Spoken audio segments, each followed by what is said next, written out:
What are some of the factors of influence? So when it comes to building influence, one of the thinkers that I profile in Standout is Robert Cialdini. He is considered widely the master of influence and persuasion.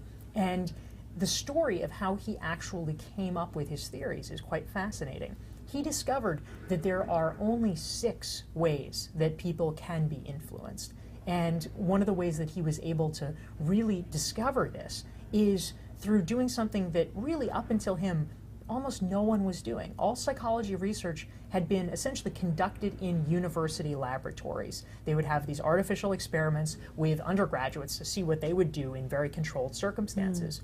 Robert Cialdini decided to actually do psychology field experiments, and he would send students out. It was a very difficult process. He'd have to get permission from the university, he'd have to get volunteers, he'd get permission from the police to do these things, but he would send them out to do things like fundraising exercises to see in real life what would be most effective. Before, people only thought they knew what the true answers were. He was able to get real data. And as a result, he had a major breakthrough and is now considered one of the most important thinkers in psychology because he had information that other people had not tried hard enough to get to and was able to distill his 6 principles of influence and persuasion, which have shaped the field today.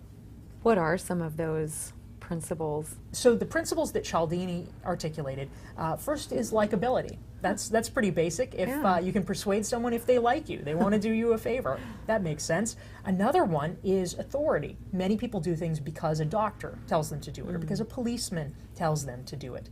Scarcity is another powerful motivator of persuasion. I might be interested in buying something, but I'm not necessarily going to take action until I hear it's only good for one more day. And then I say, okay, I will do it now. Another is reciprocity. If you have made a commitment to give money to my charity and then you ask me to give to yours, gosh, I'm probably going to feel like I need to do that. Another is commitment and consistency.